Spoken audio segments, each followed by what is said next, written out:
Good morning. Welcome to Farming Smarter. I'm Jamie Puchinger, the assistant manager here. It is July 15th, so the middle of July here, and we're starting to see a lot of differences in the crops. Some are starting to ripen off already with the drought, so anything that's on dry land is starting to ripen off. And here we are on our irrigated site, and everything's looking fantastic and green. We still have some maintenance and cleanup to do. Obviously, we need to do a little bit of mowing in between, but things are looking really great.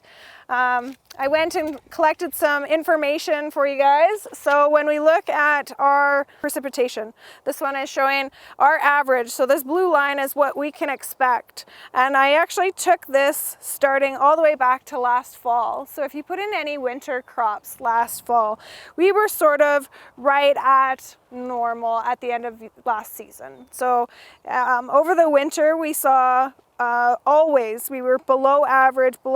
We'd get a little bit of snow, and we never did ever make it back to where we should be as far as our average.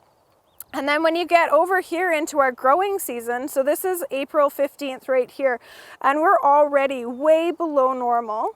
And then now we are here at the end of July, middle of July, and we're probably at least 2 inches short as far as our seasonal average goes and what we should be expecting. So anything that's on the dry land is significantly impacted by this moisture shortage.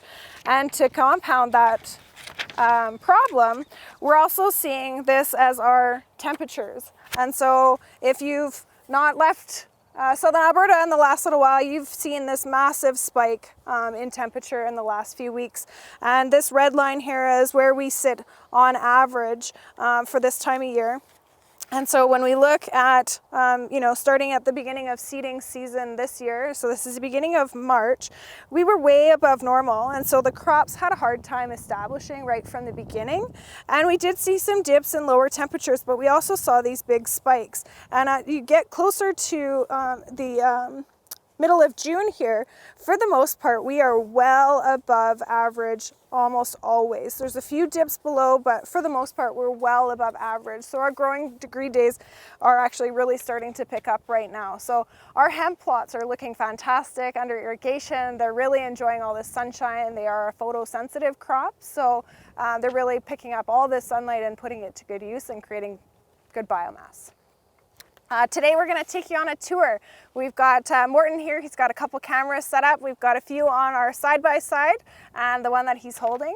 And we'll take you on a tour. We've got our irrigated site here and a dryland site across the road, and then another irrigated site with some wheel lines that's at another piece of property that we just rented. So let's go for a tour.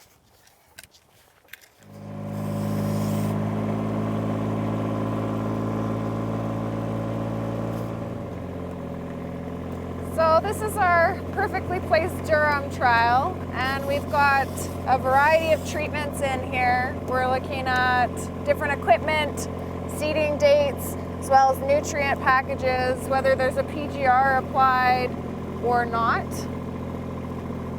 And we'll be looking at this in more detail on our July 22nd event. Ken's going to walk us all through these plots and tell us exactly what's going on and any treatment differences that we might be seeing at that point. We have noticed over the past few years the PGR plots are most definitely shorter, and there is a visual height difference in those plots.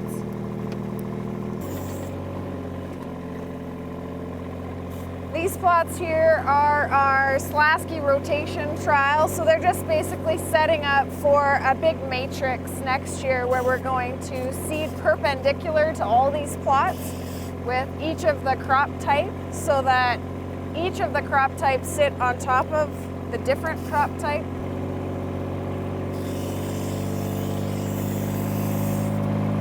So they overlay on top of each other. So this is just the first year getting it set up, having the right stubble for each of the crops next year when we go to put them in. And there's some people working over here. Let's go see what they're up to.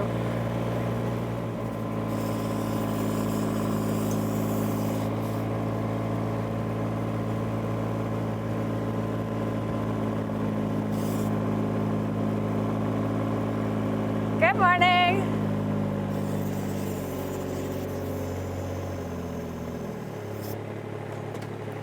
How's it going? Good, how are you? Good. Are you guys been roguing all of these? Yeah. Nicely. There was 2 other ones back there that we did. Nice. The beans. Just all the beans? Yeah. What's the biggest weed right now that you guys are finding? Just the canola? Yeah, for the most part. Or whatever this one is. Yeah,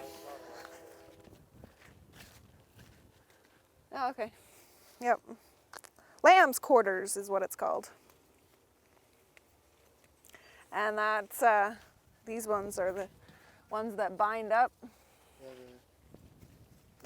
These ones are the wild buckwheat. In case you guys want to know weeds. In case you care. All right, have fun.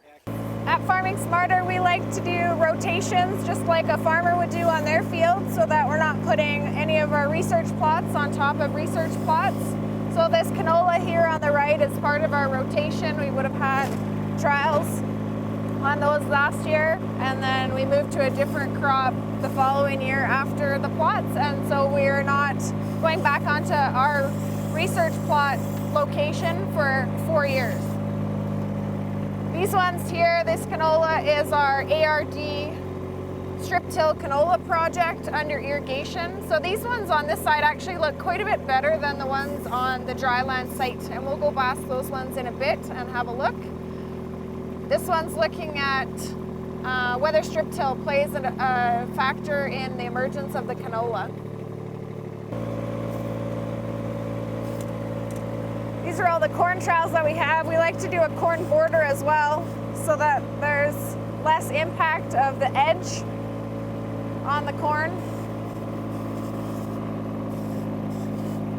And these plots here on our right are our hemp trials.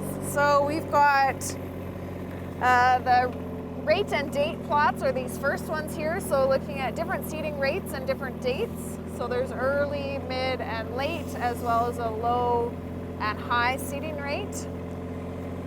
And up next are the precision planted hemp plots, where we're looking at liquid phos and the difference between a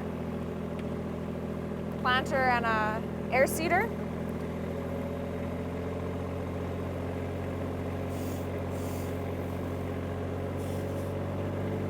And we also have some fertility trials out here looking at different rates of N and P, just to see if there's any differences in growth.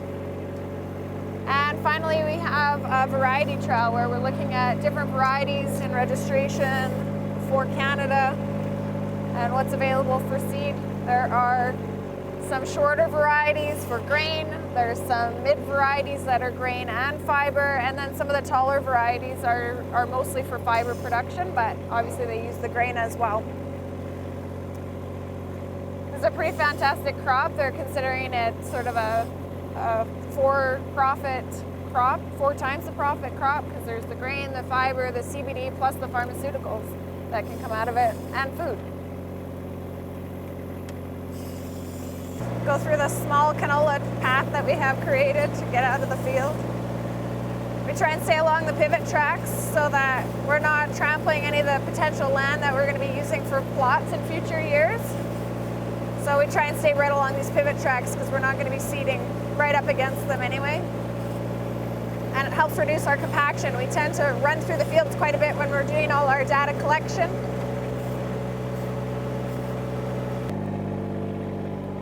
So this is our demo that we're doing for the Winter Wheat Initiative. Monica Kloss asked us last year to put it in. It's a demo looking at winter wheat and fall rye and triticale versus spring wheat and any differences as far as the agronomy goes. And on our left is our precision planted pulses, which are actually looking really good. So considering the low amount of moisture that we've had this spring, we had to set up some emergency irrigation. We put some hand move in here just to try and recover as best we could these crops. It has been extremely hot this summer, and we're well below normal moisture.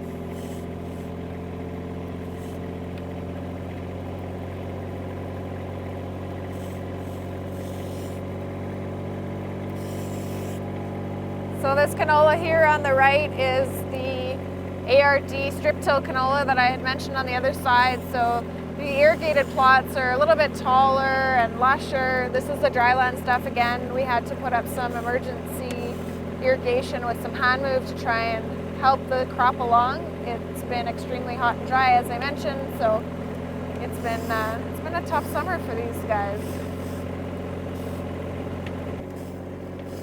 So these are some demonstration plots that we set up for FMC. They're looking at different products and their effectiveness as far as control on different weed species.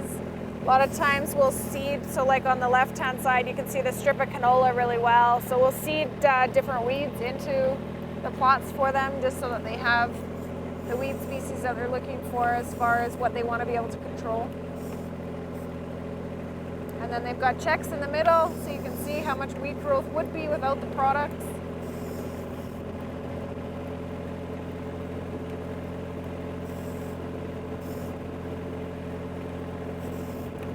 Obviously some products work better than others. Here's a trial that we're doing for northern quinoa, looking at different quinoa varieties. This has been under irrigation with wheel move, so it's actually doing really well. And this is our biostimulant project, so we're looking at different crops with different biostimulant company packages. So we have had this now in its second year on the same piece of land, but rotating the crops. There goes the bunny.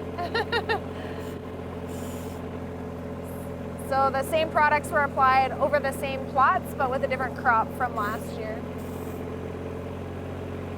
So we're testing on canola, wheat, and peas, and they all look really nice. This is our cover crop trial. We're working with Dr. Yvonne Lawley, and we're looking at the practices of implementing cover crops here in southern Alberta. This is a dry land piece. We have a really hard time getting water here, even when we absolutely need it for emergency sake. So these crops have been struggling on this dry land piece now. This is the third year, and we will do our best to try and get a cover crop established again this fall. And see what kind of growth we can get before winter hits.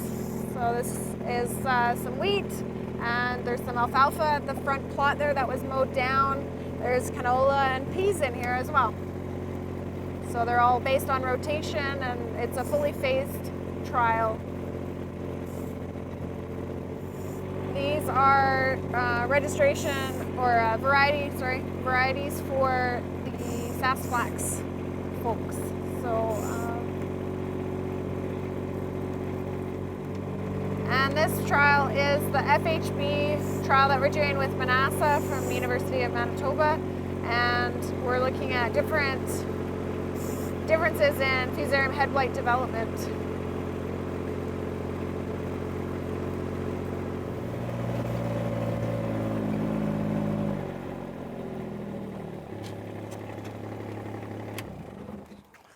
All right, well that does it for our tour today. I hope you had fun with me out in the field, and hopefully you'll join us on the 22nd. We're actually having an in-person live event. Stay tuned with what we have going on. Check out farmingsmarter.com, and we'll see you in the field soon.